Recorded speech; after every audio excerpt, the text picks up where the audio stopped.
Welcome back to another episode of Dudes of the Dead with Maniac Mike and Leatherface Lee. And today we are doing, I'm going to go out on a limb here. Okay. I think after we do our quick cuts, we're going to be talking about what I think is going to be the best horror film of the year. Yeah, I think I would probably second that. There might, there's two others coming that might give it a run, but Nope. Don't think so. Robert Eggers, Nosferatu. It depends how he treats it, but this one, yeah, I think it was just so No, I agree. I think I unique agree. and well done. Yeah. I don't know if you can top this one. It's the best horror film I have seen in a long time. Spoilers. Yeah, despite its cringiness. Anyway, so we're going to do quick cuts first. And the episode is Winnie the Pooh, Blood and Honey 2, right? Exactly. Yeah. Okay. Best horror movie of the year. Now, inspired by Maniac, I'm actually going to cheat on this episode. Wow. It is not a game. It is not a franchise, but it's not a movie. Oh. So what I'd like to talk about is I've mentioned this podcast before, Mike Munster's Evolution of Horror. And through that, I have come across some of his guests, which I think, having listened to a bunch of different episodes, I think it's a tight group of friends. But this woman has been on his show several times. And I started following her podcast. And sorry, Mike, I actually like her podcast better than Evolution of Horror. And it is called The Final Girls. So as I was listening to this season, which was Serial Killers, she mentioned a book that she had coming out. And so I ordered it. And Is this a double cheat? You're plugging a podcast and a book? yeah, sorry. Okay. But I'm only plugging the podcast because it's her podcast. This is revenge for all the games and franchises I did. The person I'm talking about is Anna Bogotskaya. And the book is Feeding the Monster. Oh, she wrote the book. She wrote the book. Who does the podcast? Yes, Gotcha. she wrote the book. And it's called Why Horror Has a Hold on Us. So first of all, support authors and buy their books. Secondly, support podcasters and listen to their podcasts. Especially this one. Especially this one. No, I mean, her podcast is fantastic. It's a real fun, like she has great conversations with her guests. This is a very, I'm going to nerd out a little bit here because I was an English teacher. This is a really interesting book about sort of the sociology of horror. And I don't want that to turn you off, but it is a little bit academic, but she knows her stuff. And if you want to dive a little deeper into what drives us to enjoy horror films and why do we keep coming back to horror films, she's unapologetic, although she does admit, like I felt this sometimes, a little bit of shame as an adult, like, oh, maybe you should have outgrown this. I'm way past that now. It's like, I don't care if you think horror movies are a teenage thing, and neither does she. So I would highly recommend this book. Now, it may be available in different places. The only place I could get it was to order it from the UK. Did you check the library? The local library? No, this just came out in August. Oh, okay. So I didn't check the local library because I didn't think it would be there. Mm-hmm. I might recommend it to them though. Yeah. So anyway, that's my plug. That is my quick cut. Anna Bogotskaya, Feeding the Monster. Go buy it, support her podcast and her authorship, and enjoy the read. All right. Well, you can't give me any more crap for cheating now because you did a double cheat. But you opened the door for it, you I deserve did. it. Okay, well, that was actually a fairly academic quick cut, and mine is even more academic than this, I think. Mine is the second half of the Friday the 13th franchise review. Which, inspired by you, I did watch in the last month. I heard that. Yeah. So you can chime in on these as well. So in the last few weeks, I've had the opportunity and the pleasure and the privilege to watch Jason Takes Manhattan, Jason Goes to Hell, and Jason X. So Jason Takes Manhattan, I think, is the worst of all of them. Yeah, I would agree. And there's this ridiculous scene where this guy is like boxing with Jason, like throwing jabs in his mask, which I feel like would break his hand like over and over and over. And Jason's like keeps like falling backwards. And then has this amazing scene where Jason just like punches the guy's head off the building. So that's Jason Takes Manhattan. Jason Goes to Hell, like as a kid, was the cover of a film that I remember more than any other film in the movie store. Interesting. Like I always remember like that worm coming out of the eye and the mask, and I always wanted to watch it. And I was so dumb as a kid because I assumed like this must be like the scariest movie pinnacle. ever. Yeah. And it's just ridiculous. I think people like Jason Goes to Hell a bit more than Jason Takes Manhattan. Did you watch that one as well? I've watched everything up to 10. And Freddy. I guess they have a unique concept in Jason Goes to Hell in that his spirit is kind of like taking over other people. But it still is terrible. Like it's pretty bad. I didn't enjoy it. Now, Jason X, I will give some credit. I think you hated this one as well. This is not like, as much as those two. No, this is like Jason in space, but this one is so self-aware. It's just unapologetically a horror comedy.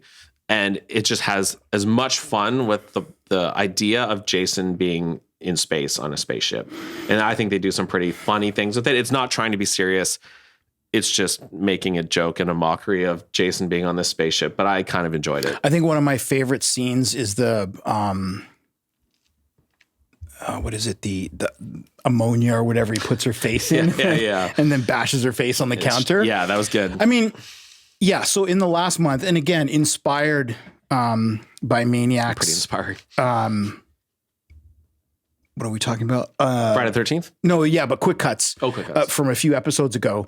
I thought, you know what? I've seen a few of these, but I've never watched them in order. So I went back to the very first one and I watched them in order 1, 2, 3, 4, 5, 6, 7, 8, 9, 10. And then I watched the 2009 remake. And then I watched Freddy versus Jason. And I have to say, despite everything in my body, Freddy versus Jason was a ton of fun. See, I haven't got to that one yet. That's next, but I'm kind of looking forward to it. It was just so, and again, very self-aware, very silly. Picks up on a lot of the nightmare vibes that you get with Freddy, like the quips and those kinds of things. Was it the end of Jason Goes to Hell where Freddy, the claw comes up and pulls the mask under the earth? I think so. I'm trying to remember which film it was from now, but one of them, I was like, oh, that's kind of cool. Yes, I think so. Yeah. So anyway, I went back in the last month. I have to say, I mean, despite how cringy some of these films were, it was a much more fun experience than watching 10 Saw films. Yeah. Because the violence is cartoonish. For sure. Really. I mean, yes. And some of them have fun. Yeah. Like Friday the 13th Part 6 and 10 and Freddy versus Jason. They start trying to have a good time with the idea. And poor old Corey Feldman. I know. Tommy. I like that one. So stay tuned. It's 4. 4. So I've done the Halloween franchise now, and we've done the Saw franchise. I've done the Friday the 13th franchise. What's next? Freddy versus Jason. Well, it's got to be Nightmare on Elm Street, I guess, eh? I have only seen the first one, so I have to, I think, go back and watch all those Nightmare on Elm Street ones. I've seen 1, 2, and 3. Dream Warriors is pretty good. Yeah, and then I've heard they get really cheesy. Yeah, so I don't know if I'll actually follow you on that one because 1, 2, and 3 for me were like Freddy films. Dream Warriors started to get, what did they call that? The gayest horror film ever. Oh, I've not heard that. Okay. Watch it first and then go watch some things. It's pretty funny. Okay. But then after that, it kind of gets silly. Yeah, that's what I've heard. And that just doesn't do it for me. If they were like the Jason ones where they stay true to kind of that character, I'd be more interested in watching the Freddy ones. But yeah, I mean, it's funny too because I'm going to admit something that I don't like to admit. But I think in my younger days, I think part of the reason that I didn't watch some of those films, I think I've been a bit of a horror snob over the years and definitely like just poo-pooed those kind of, it's like that's not worth my time. And to my detriment, because I think now I'm much more open about, you know what, even if that's terrible, I'm just going to watch it and it might have something redeeming about it. Or there might be a scene that gets referenced somewhere else. Yeah. And it's like, I think if you're going to be, and this is just an opinion, you can disagree with me. If you're going to be a true fan of whatever genre, you need to watch the good and the bad because, and I've said this many times, how do you appreciate the good if you haven't seen the horrible? And that's sort of my drive. I think I feel like if I'm going to be like a horror movie fan and be like a specialist and this is the genre, like you got to watch the Freddy, the Jason, the Michael Myers, right? Like they're so iconic that even if they're painful to watch, I feel like I need to watch them. So Yeah, agreed. maybe stay tuned for future quick cuts for Nightmare on Elm Street. There you go. But anyways, on to the best film of the year. Could be. According to Leatherface? Yes. So our feature presentation, our feature in review.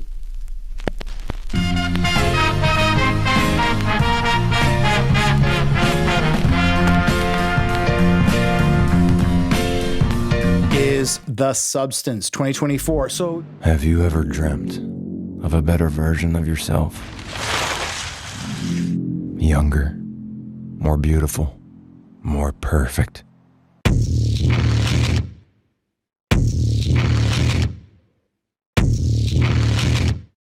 One single injection unlocks your DNA and will release another version of yourself.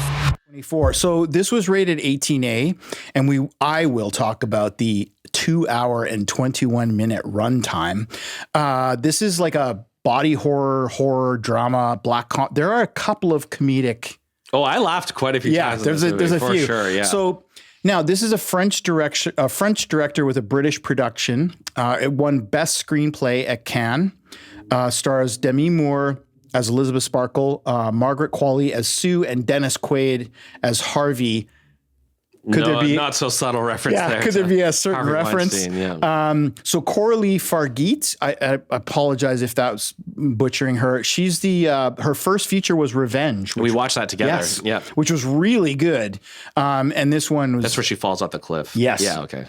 So this got 8 on IMDb, 90% critic score, and 71% audience score. I can see that. So pretty strong. I mean, 71 is still a pretty strong audience score.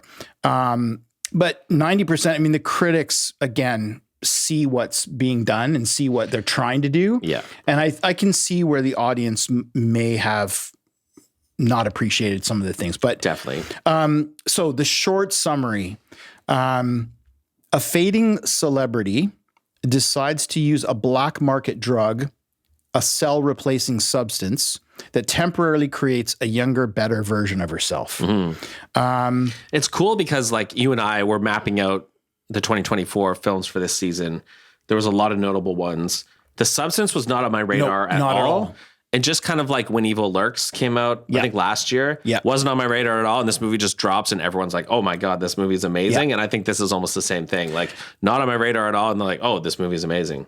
Yeah. And it really, I mean, this like movie, halfway through, I was thinking this is going to win Oscars. 100%. And then after last act, I'm like, maybe not, but maybe, I don't know. We'll see, but it's really good. I actually wrote that. I'll talk about that when we talk about performances. Sure. I just want to, so I would say, sorry for the pun, the movie has substance as well as the visuals. Really? But there's one critic, I'm just going to read this, audaciously gross, wickedly clever, and possibly Demi Moore's finest hour, The Substance is a gasp-inducing feat from writer-director Coralie Fargeet. Yeah, I mean, I wrote that down. I do think that this is probably Demi Moore's best performance. I agree. It like stands out as like her best piece of work. And I mean, again, maybe I'll mention again later, but to me, so brave of a woman, a 61-year-old woman who obviously has had some work done. Yeah.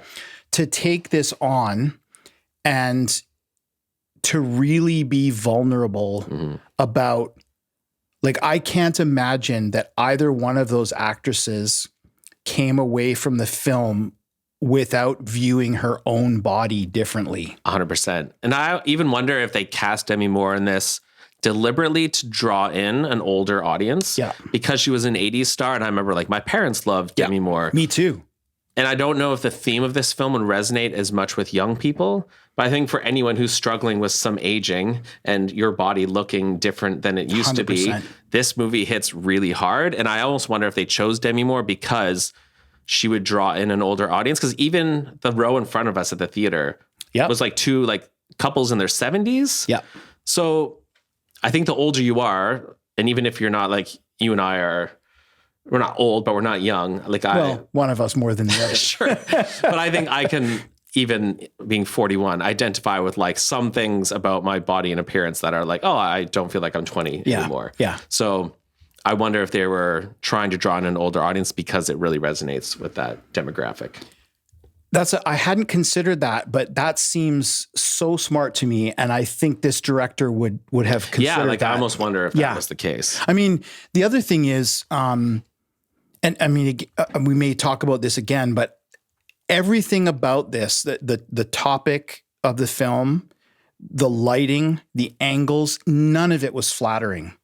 And the sound design. Yeah. And for an actress, particularly an actress, at least in my understanding, I mean, I had a huge crush on her. I mean, she's only 3 years older than me. Mm-hmm. So she was part of that, brat pack in the 1980s. I mean, she was the bomb. I loved Demi Moore in a lot of her roles. Yeah. So for an actress with that background to do this film, and I wrote down a note to myself, considering that Hereditary was overlooked. I don't think she'll get an Oscar nomination, and I think that's criminal. I think that's criminal too if that happens. Yeah. And this could win in multiple categories, I think, but for sure her performance. Yeah. I mean, at least a nomination you would hope, but again, I don't know. Yeah, and the thing is that just underscores the irony is that that's part of what the film is about, is the misogyny of Hollywood. And that's the one thing that maybe I think the Oscars likes those sorts of themes, though. Like, unlike Hereditary, maybe it's possible that they're drawn to that theme, but we'll see. Maybe. Okay, do you want to make a prediction? Is this nominated for any Oscars? The film will be. You think so?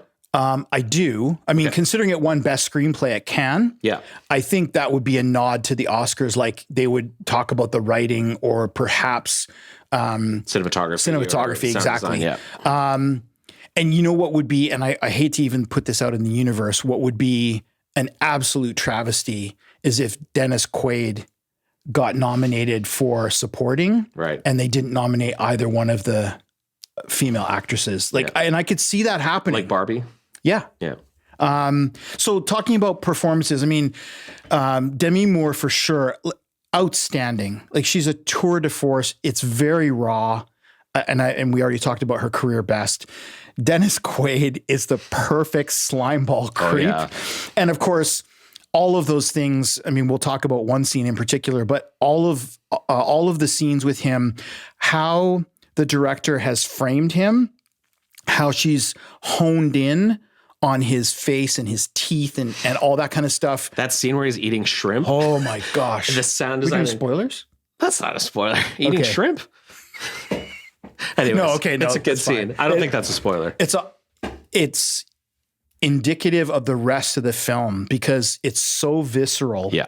But it's just one more way that the director is disgusting us with our bodies. Yeah. I would suggest. For sure. Quality's really good too. Don't get me wrong. Margaret, right? Margaret Qualley, the Sue, the actress who plays Sue. But she doesn't have to go to the same place that Demi Moore has to, I think, and it doesn't resonate as much. We'll talk about a certain scene in the third act where she does have to kind of go there, but not like Moore does for the whole film. Did you happen to look up what the last film Demi Moore had? Like, I can't remember her being in anything in a long time. I think I just watched several interviews with her. She's done some television. Okay. Which in the old days would be like, what? But now television is so elevated compared to where it was. Yeah. A lot of the great roles are on television. Because I remember like G.I. Jane and Ghost and Now and Then, like from when I was a kid, but I don't recall seeing her anything. Yeah. In a while though. Yeah. Yeah. Yeah. It's been a long time. And I mean, I don't know how many kids she had with Bruce Willis. But I mean, I imagine like many actors, there was time off to do family stuff. So let me know what you think of this. So to me, this movie felt like Requiem for a Dream mixed with Tusk with like a sprinkling of Dead Alive from Peter Jackson. What do you think of those three? That's an interesting combination. I know. Like thematically and the way it was, a lot of it really reminded me of Requiem for a Dream. Like I almost felt like this could be a Darren Aronofsky film. Yeah, that's a good point. Things about the ending really reminded me of Tusk. Yeah, and I think that has some extreme body horror. And then just the very end reminded me the end of Dead Alive. If you've seen that with Peter Jackson's, I think I have. It's pretty crazy. No, actually, I'm not sure that I have seen that one. I think what I'm thinking of is what's the one with the talking asshole? I don't know if I've seen that. Is it Peter Jackson? No, I don't think it's Peter Jackson, but it's, I think, a similar era. Okay. You know, shoot, I'm sorry. I will see if I can dig that up and put it in the video here somewhere. But yeah, that sounds about right. Okay. Anyways, we'll get more into that. So I just felt like I have not been had so many visceral reactions to a film than this one. Like this year, I've anticipated a lot of films. I found a lot of stuff has kind of fallen flat or hasn't quite delivered. Yeah. But I was squirming in this movie. I was laughing in this movie. I was like jaw dropping in this movie. Like I was laughing. Like there's just so many, you get a good range of emotions, and they did such a good job that I just was really into this. And it was pretty fun. Even like the older ladies in front of us were like cackling at different times. There was a girl who got up and left at one point. This was just a fun experience. Like if you are hearing this and this is still playing in theaters, this is one I think to see in theaters. If you can. Agree. Yeah. Yeah. This is something to have an experience with other people. Yeah. And the cinematography, like every shot was gorgeous. 100%. Like a work of art. Like I was really drawn to like the way things were framed and the lighting. It is a gorgeous movie too. And grotesque. Yeah. I mean, I think to me, that's the incredible part of the film. And what always fascinates me about directors and choices is you've chosen to shoot this in such a beautiful way, you know, juxtaposed to the ugliness inside and outside of the characters, right? And you and I have watched a lot of body horror together. Yeah. This one maybe was it was really hard to watch, and I was not prepared for that. Over the top in some scenes and some things, and also over the top believable. Yes, that's true. There was not a scene where I'm like, nah, it doesn't look like not for me. No, there was almost like a fight scene that kind of started to feel a little bit. It's like over the top, like Matrix-y or something. Yeah, almost. Totally. I get that. But you're right. In terms of the rawness and the authenticity of the body horror seemed very realistic. Yeah. This might be a hard one to actually talk in too much detail without spoilers, though, do you think? Well, I've got a few things to mention. Yep. I mean, we've already mentioned kind of the beauty of the cinematography, and again that irony of the outward beauty versus the inward ugliness. Yes. And I have to. So one of the things I mentioned or I wrote down was Demi Moore had talked about one of the hardest things that she found, and I don't think this is a spoiler, was her condo or apartment or whatever it is has this huge picture of herself. Oh, interesting. And yeah. I mean, it's obviously, and she said, that was the hardest thing for me to come on set and see when I was doing those scenes, because I would never have something like that in my house. Oh, interesting. Yeah. And Quali was in the same interview and she goes, I actually know actresses that have that kind of, and it's like, yep, that sounds about right. Yeah, it's not that surprising, honestly. Yeah. The color palette, I want to mention the opening shot because the opening sequence. Oh yeah, that was cool. Because it was so cool. I don't think it's a spoiler to talk about it. So it starts with two two sequences of overhead shots, and the first one is an. Oh yeah, egg. I wasn't sure if you were referring to the egg or the star. Well, both of them. Both. Okay. Yeah, because they were both overheads. They are right. Yeah. And so it starts with an egg and a needle, and you get the idea, right? Like it's setting the scene for what's going to happen. And then there's another second overhead shot where they're putting her star, on the Walk of Fame, and at first, people are sort of taking reverent. Her picture and cheering. And then it slowly digresses into people walking over it. And then the final that was great. I won't say it. Yeah, we won't spoil it, but it's pretty clever. It's very good. Yeah, it's very good. I appreciate too that this film used, sorry, did you want to? No, go ahead. I'll pick up later. Just the practical effects were super impressive. Yeah. Like, I don't know, maybe some CGI was used, but I didn't detect it. And I'm usually good for you. Pretty on the ball with that. So either it was very subtle uses of CGI, but the practical effects were super impressive.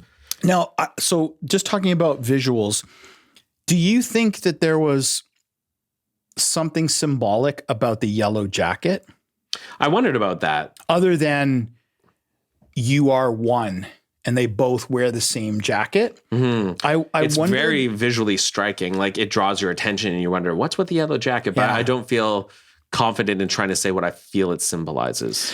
The only thing that came to my mind, and I actually haven't seen this, but I think you have, I wondered if it was a nod to Yellow Jackets. Oh, the show. That's a great show. Because it's a great show, and I think it's centered on female cast. That's true. That would be clever. That would be Yellow very Jackets. clever, right? Yeah. And having not seen the show, I only know of the show and its reputation of being so good. I do need to watch it. It's good. So technical, yeah. I wrote down prosthetics. Well, it's funny because the concept of Yellow Jackets is you have older women and then their younger counterparts. Yeah. And did you ever see Now and Then? So it was a film with like 4 girls, but they have 4 adult counterparts. So Demi Moore is one of the older counterparts. So even the format of Now and Then mirrors the Yellow Jackets. So maybe there is something to that. That's super interesting. It'd be cool to find out about that. I dug around and watched a few interviews. I didn't see the director interviewed, but I saw several interviews. But we talked about, prosthetics and makeup, and I mentioned camera angles, the unflattering camera angles, sound design, and I really liked some of the camera blur effects. And the camera angles and close-ups were they were jarring intentionally. Did you come across in the interviews? There's a lot of nudity in this movie. Was that actually Demi Moore, or did they use, I know sometimes they use like CGI or bodysuits, or they didn't mention that's a very vulnerable, like you don't tend to see those A-list actors doing that, even though thematically it really fits with what this film is trying to accomplish. But I respect the fact if she was willing to do that. So the interviews that I watched, they didn't talk about whether Demi Moore was whether there was anything with her nudity, but the Sue, Margaret Qualley's character, she was wearing prosthetic breasts. Okay. Because those weren't her real breasts. But she said, because there was a female interviewer, the question was about did they come away from this with a different view of their bodies? And, both of them said, well, how could you not as an actress? And Margaret Qualley was the one that mentioned, I had to wear these prosthetic breasts. Okay. And she said, because she's not large chested at all. But the way everything is framed and shot, it's not fetishized. It's not at all sexualized. It's very matter of fact. Like you're looking at your body in the mirror in the morning. The only time that it's sexualized is the male gaze. Yes. During the videos and stuff to pump it up. Yes. Because there are several, and I won't pretend to think that this isn't justified or warranted, but men don't come off very well in this film. No. Mostly. Agreed. But I do feel like there was an intentional. It felt like the criticism was though at the Hollywood exec type.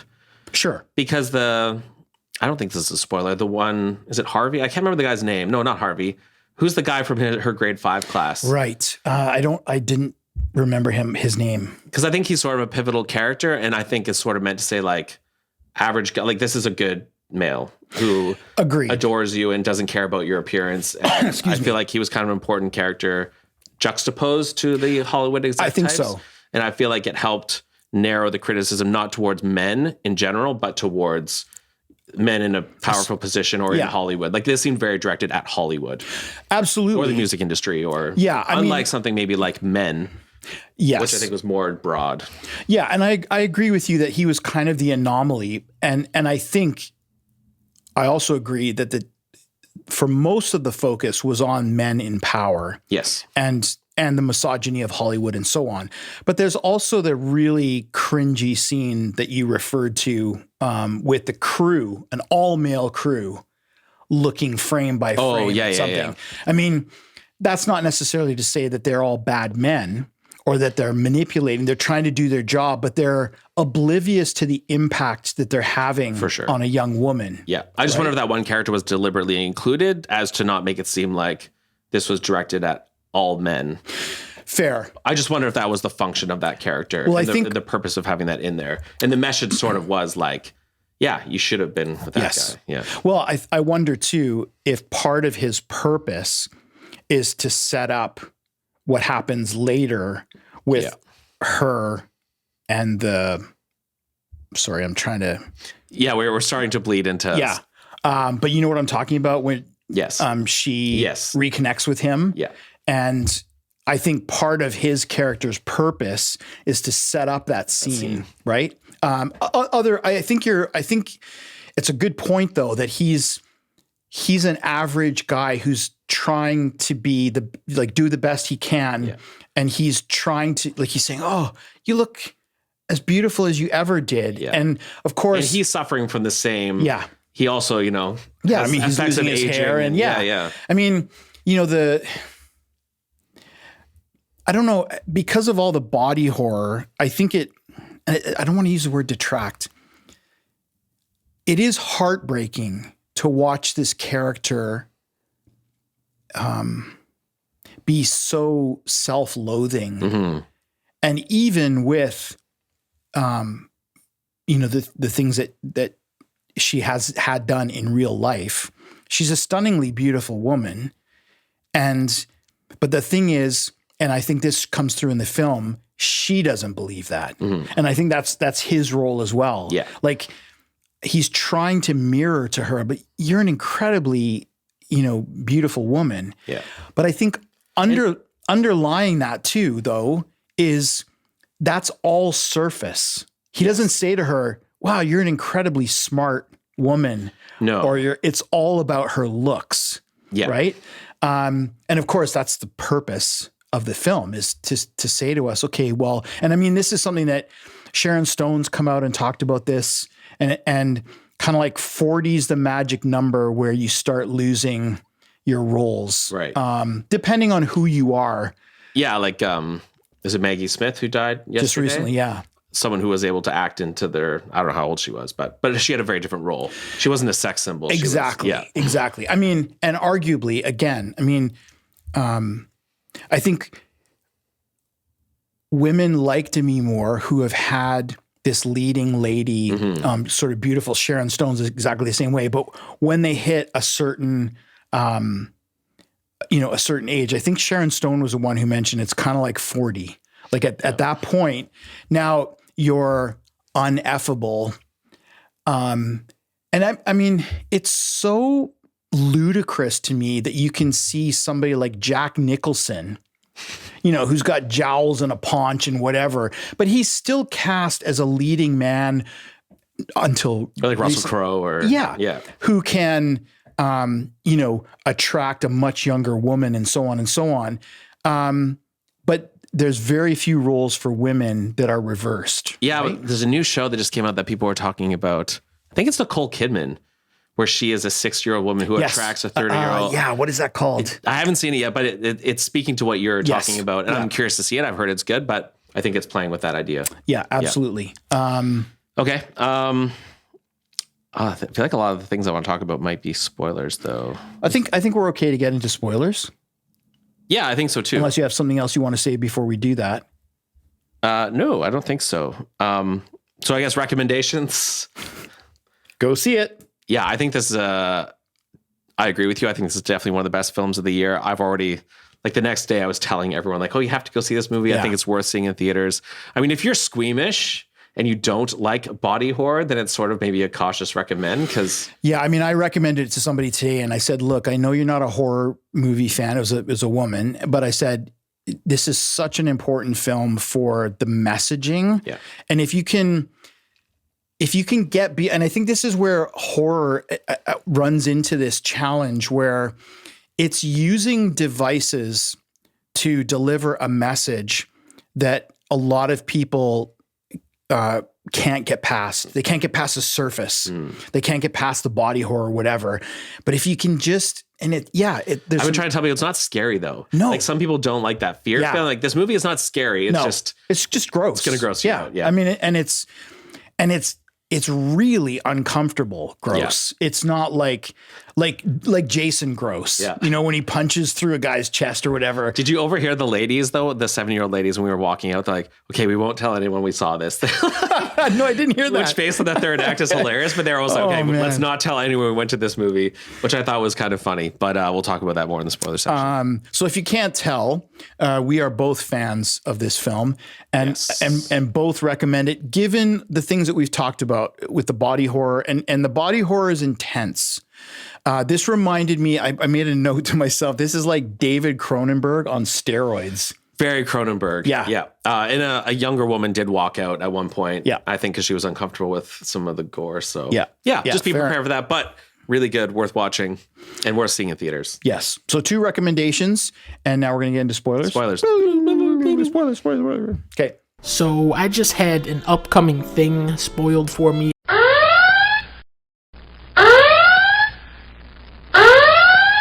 Okay. Do you want to go first? Sure. I mean, the theme is so powerful, and it was so clever to use this idea of a substance. Yes. So the body horror obviously mirroring the actual violence that women impose on themselves in the name of beauty. So I was thinking of like Botox and Ozempic and Brazilian butt lifts and breast implants. And there are so many procedures that women undergo where they are literally like the idea when her back is like sliced right open and sewing it back up again. But women literally do that. And I think one of the things that surprises me recently is I tend to think of Botox like older women getting Botox. It's very common. And now I hear about women. people in their 20s getting Botox, which caught me off guard. I didn't realize, but it's sad that that the age is lowering for that phenomenon. Well, and I mean, this is not a new statistic, but in the States a few years ago, there was talk of you've got 16-year-olds, 15-year-olds getting breast implants. Yeah. Things like that. Your body hasn't even stopped growing at that point. And it's just. Did you follow like Renee Zellweger? A little bit. Like I'd seen her in a few films and I always thought she was like cute and I liked her. Oh, and, yeah, like, yeah. I found her quite pretty. And then she had pretty dramatic plastic surgery to the point like I didn't even recognize her. I'm like, that's Renee Zellweger? Like I can't even tell. I just found that really sad because I always thought like she was really cute and I thought she was a good performer. And Oprah recently, there's been controversy because she's been talked about using Ozempic. It sounds like everyone's using like men and women to lose weight. Like it's just so not about the Diddy parties, just about Ozempic. Yeah, let's not get let's not get started with that. Okay. Share like there's a lot of examples of it, and it's unfortunately seems to be getting worse, not better. So hopefully this seems like a very topical film right now. Yeah, absolutely. Which could do a lot of good, and maybe for that reason could win an Oscar. I wanted to ask you a question about I saw us both squirming in the teeth pulling fingernail scene in the finale. Why is it always the fingernails? Oh, that's so. How did you feel about the finale? Okay, so I think ultimately I get what she was going for, and I think there is a message behind it. But I feel like maybe it takes away from the message of the film for a lot of people, unfortunately, because for me, the climax of the theme of this movie was sort of the scene where Demi Moore wants to go out on a date with that guy and she keeps going back to the mirror and she keeps like ferociously, like, I think that would resonate with anyone. Like, any person can empathize with how that feels. And I think women really resonate with that. And at that point, like the message is driving home. Yeah. The message from the final act, when you have this grotesque, weird creature that's spraying blood everywhere, I think, unfortunately, like that's going to turn a lot of people off. And I think you and I and people like film critics are willing to like dig in and try and think through what that means. But there's a lot of your average moviegoers who are just going to be like, well, that was weird and walk out. Oh, I'm not going to admit to anyone I watched that movie. Like, you and I know a lot of people who wouldn't have given that the time of day. So I almost feel like it may be detracted from the... Yeah. It's almost counterproductive. I thought it was counterproductive because I feel like had it ended earlier and didn't go that extreme, it would have been like a 10 out of 10 ballpark. This is winning Oscars. Yeah. And now I feel like it pushed it so far that it actually is turning away people. And especially, I mean, I mentioned this right off the top, like especially given, you know, the whatever 140 minute runtime. Yeah. Like, I think there could have been some judicious editing, and I agree with you. You know, you've almost got this Quasimodo figure, the elephant like man, this non-human grotesque, like almost like you and I were laughing because it was so over the top ridiculous. But you know what I really did like in that scene was the use of the Strauss theme from 2001, A Space Odyssey, right? Yeah. Because I didn't go back and rewatch 2001, but if I remember correctly, that scene is used. It's the Dawn of Man scene, right? Kind of like moving forward from this place in our history to the next place in our history. Yeah. And there's almost like a message there about where are we going and what grotesqueries are we doing to ourselves? Because she, you know, that's Qualley's character. That's Sue with Demi Moore's, you know, head sticking out the back. I mean, I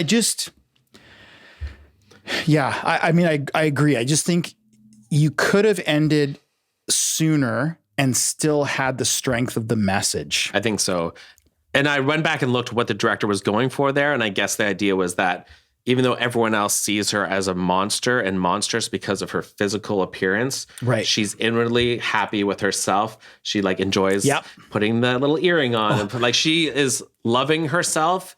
And she's just like, F the rest of you. I'm going to spray blood all over you. I don't care what any of you think. Like, to hell with the rest of you. I'm happy with myself, even despite my appearance. So like, I get that. But I think that will be lost on most people. Yeah. And I feel like the film had a stronger message that was more apparent and digestible for most film goers had it not gone to that place. Even though I appreciate what she's doing. Agreed. There. And originally I thought, is this like people who butcher themselves so much that they don't look human anymore? But I guess that wasn't what she was going for. But was that an interview?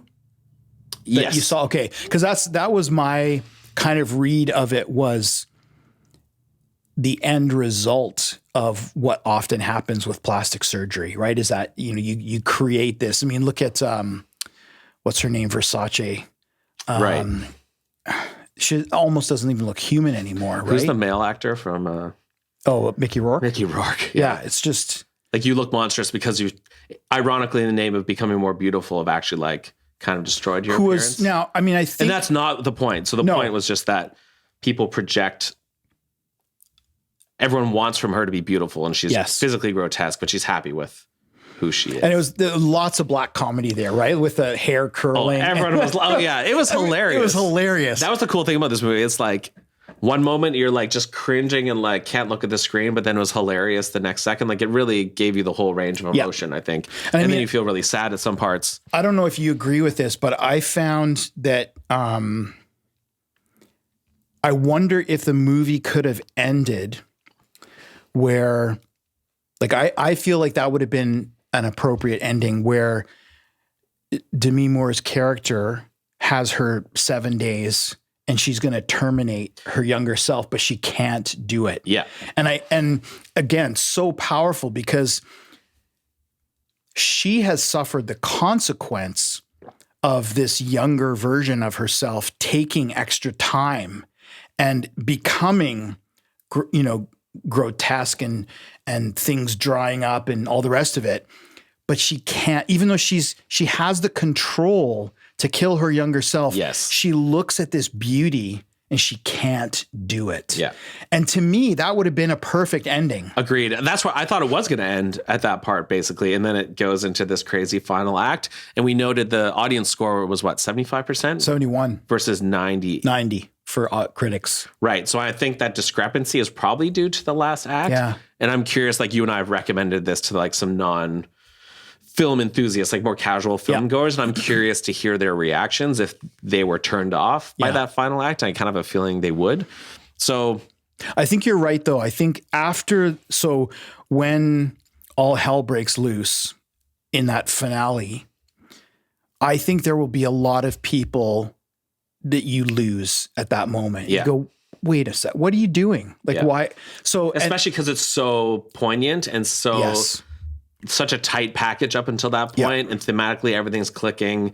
everything is so good, and then it just kind of goes off the wall. Yeah. And I just wonder if that was a mistake. But there's so many, that Dennis Quaid character is so cringy, like Pretty Girl Smile and like all those little things that and you already mentioned the prawn eating scene, which is absolutely fantastic. The sound of it, like ripping And she's so, I don't know. Did you get the Requiem for a Dream vibes though? That kind of quick cutting.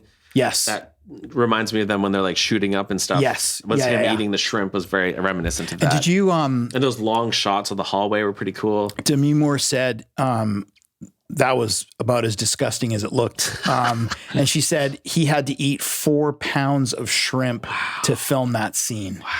It's dedication. Yeah. There's no way. I mean, just naming him Harvey, I thought was pretty appropriate. Yeah, that's pretty on the nose. I mean, the other scene that I really liked was the cooking scene. Oh yeah, that was crazy. I mean, it was so good. And of course the aftermath, is just like there's just food everywhere. And it was just so good. It's such a strong film. Actually, the one question I turned to in the film, and I'm still not sure, did they share a consciousness? Yes, that was my takeaway. So you felt like when she was Sue, that it was the same person thinking, because it almost seemed like she was betraying and backstabbing the Demi Moore, the Sparkle. Right. That's true. When she's interviewed. Like I almost felt like they were interacting as separate people. Even though my understanding at the beginning of the film was like they would be the same consciousness. So I still don't feel like, it almost seemed to me more that they had a different consciousness despite sort of being the same person. So that I'm not sure I know which way it went. I can see that read though, that you are one is referring to their physical body. Yeah. And so when one person doesn't respect the 7-day rule, that they each get 7 days, it impacts the physicality of the other one. But you're right. I think in terms of who they are as a person in the moment is different. It's different. Yeah. So that was interesting. And just the tension of, she's locked in this room and they don't show you. And the Sue character has been abusing her and just stealing her like life force, and just waiting to see how that will manifest with her physically was like, I was dying to see, like made a lot of tension because I was just curious to see like, what's she going to look like? Because you got snippets of it with her finger. Oh, and the makeup was so good on that. Like it was, and then that final iteration of her when she's just been like sucked dry and she's barely walking, and the way she's running down the hallway, like this movie is so good. Yeah, it was really, really good. I mean, just all of those things about vanity and aging and perception of our bodies, and I already mentioned sort of the male gaze and misogyny of Hollywood and all the rest of it. I just found it was such a really interesting mix of being disturbing visually with the body horror, but also if you're thoughtful about what you're seeing on the screen, it's also disturbing because you recognize life. For sure. Right? And I mean, Hollywood is a manifestation that we can all see, but it's everywhere. Totally. Right? It's every workplace. It's every and the Hollywood stars kind of set. They're the role models, right? Exactly. That people emulate. Yeah. So when they start using Ozempic, like everyone else starts using it, and now they're getting Botox, and now you hear of like 20-year-olds getting Botox. Yeah. So, and it's interesting too, because I don't associate Demi Moore necessarily with like commentary films. Like I tend to think of her doing mainstream kind of like romances, like Ghost. I guess G.I. Jane had some. I think that had some social commentary. Yeah. But I tend to think of her as just being kind of like the leading lady in like romances. She's and dramas. So it was cool to see her in a role like this because it felt. And she said she almost didn't take this film because she's never done a horror film, and she's not aware of horror. I don't think she's ever done horror, has she? I mean, Ghost is not a horror. Yeah, it's not a horror film. No, and she said like, because they asked her, one of the interviews, I can't remember the question, but they asked her something about horror. And she said, like, I just don't watch it. It's not a genre that I'm familiar with. But she said, the gist of it was that the film was so powerful that she couldn't, and I can imagine, we've talked about Hollywood and her age. I would hope that this is a renaissance for her career. and that after this, people see because I think she's always been good in the roles that she's done. Absolutely. But this was, just so intense. Did she mention that? Good. I wonder, is this a renaissance or is this her like going out with a bang? Like this was her last role and she wanted to go out with. She didn't say one or the other. Okay. I mean, like I said, she has been active in acting still, but just not in major. I can't imagine she needs the money, but. No, I wouldn't think so. Maybe she'll be the next Nicolas Cage, just doing like cool indie movies. Yeah, maybe indie horror. Yeah, exactly. She could be the female version of Nicolas Cage. That would be amazing. I mean, like I said at the beginning, I mean, my absolute only gripe about this film was the length and the finale. I found to be gratuitous. I'm the exact same. Yeah. Other than that, just absolutely mind blowing. I could see this becoming one of my favorite, like getting into the top 10. And watching this over and over again for specific things. Totally. To see. And I remember like the thing I loved about a film like Requiem for a Dream, which I think thematically is kind of similar. Because they all kind of have their vice and they're kind of addicted to it and they need that. And in this case, it's like that chasing of beauty. Or feeling younger. Like I feel like you could slot this right into Requiem for a Dream and thematically it almost kind of works.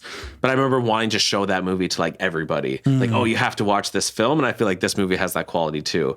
And I haven't watched a lot of movies like that recently, maybe Hereditary, but like I want to watch this movie 5 times with 5 different people and just see their reaction and talk about it. And it's an exciting movie that way. I agree. And I mean, the other thing that I think you've touched on that I think is accurate is, although it wasn't a body horror necessarily, there are some cringy scenes in Requiem for a Dream. It has some of the same emotional impact about being heartbreaking in parts and being cringy in parts. And that's where I feel like Requiem for a Dream got it right because it didn't go too over the top, but it was like the climax of the downfall of those characters to me was sort of mirrored in the scene where she's like going back to the mirror. Like that felt, and then it just goes up to like 11 or like 14, 25. It goes so over the top that even all these people in my life who can think of would appreciate this movie, I'm worried will be like, why did you show that to me? Because of the final act. Having said that though, we'll see. I would argue if you can't take the final act, you probably would have objected to things far earlier in the film. Like right back to the birth scene. Okay. With her. Like, I just think if that's going to put you over the top, there's probably a bunch of other stuff that you couldn't stomach earlier in the film. You should watch Dead Alive if you've not seen it. Yeah, I'm familiar with it. It's not ringing a bell. What do you think of the Tusk comparison? Because Tusk is kind of extreme body horror, and he's like this grotesque creature at the end. And I don't know, this reminded me of that a little bit. Yeah, I mean, I can see it. Thematically, it's different. Yeah, I was going to say, I can see it on a surface level. The difference is it's being done to him. He's not doing it to himself to serve his own needs of beauty. For sure. Thematically, it's different, but just the level of the grotesqueness of the creature at the end and such a departure from its original iteration. I'm like, oh, this kind of reminds me of Tusk. Yeah. I mean, I can see a tenuous connection there. Okay, fair enough. Or Requiem for a Dream. Yeah. I mean, thematically. And even cinematically, the way they do those quick cutting scenes. Yeah. And, think about this, though. I mean, it wasn't to the same extent, but if you think about the director's first film, it's not body horror. It's kind of revenge horror. Yeah. There's some scenes I remember, like strong scenes in that one too, but you're right. It's not the same. It's not the same, but she certainly doesn't shy away from, and if, again, we've got, although it's not a French production, we have a French director, and you have things like Raw and Titan and like. Yeah, this reminds me of Raw a little bit. Yeah. Like films based on female identity, and it's two dudes talking about women's issues, but I just feel like there's been some really strong films in the last few years, and I would love to see more of that. And they all tend to be body horror, a lot of them. Yes. Which is interesting.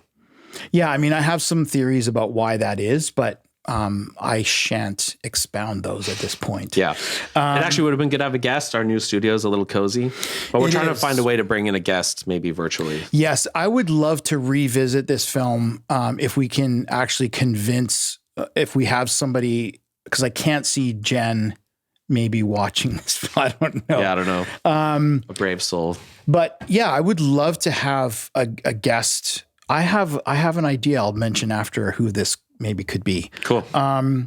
Anything else you'd like to mention about this? How are we doing? No, I feel like that was kind of everything that I wanted to mention, but I was just so impressed on like every level, like the sound design, the music, the cinematography, the lighting, the acting. Like this is a complete package. Like it's a agreed, really well executed performances. Film. Yeah, everything. It was really good. And I think for me, this is definitely one of the best movies I've seen so far this year. Yeah. I think this is going to be a hard one to beat for a horror film of the year. And there are some, this and Trap. They're both. Yeah, 100%. And of course, any other Nicolas Cage, Long Legs. No, I just think, there are some films that we've looked at. It's like, yeah, that was good. But this one was like, whoa. Because not only is it visually arresting and the body horror is, so cringeworthy, but there's also this really strong commentary that is not, it's on the nose in some ways, but it's not hitting you over the head. Yeah. And it's a little easier to wrap your head around. Like in Men, yes, you got to work really hard to kind of find. In this, it's like any film viewer on first viewing can kind of get the theme and it works. I kind of like that. Yeah, it doesn't. But it's not too heavy. Well, yeah, it doesn't make you. Yeah, the Men's a good example because you've really got to work hard, particularly like the mythological references and things like that. Is like, okay, well, the Sheila and the Gig and the. I don't always want to look everything up every time I see a film, but this one allowed you to experience it and understand it without having to go away and really dissect it. Yeah, right. Like Men. Very. Very, very good film. I hope you're able to go and see this. Ideally in the theater, although this episode's going to drop on October 11th, I think. And I've not heard how well this is doing in terms of like reception in theaters. So I can see it getting a fairly short release window. Yeah, unfortunately. But of course, you've also got the critic score of 90%, the fact that it won Best Screenplay at Cannes. So obviously people are seeing it for what it, or at least people who matter in that industry are seeing it for what it is. So I'm really hoping that this gets the recognition that it deserves. Ditto, to quote, I guess, Patrick Swayze and Demi Moore from Ghost. There you go. Did you get that? Ditto. Okay, well, there you go. Go see this film, and we'll see you in the aisles.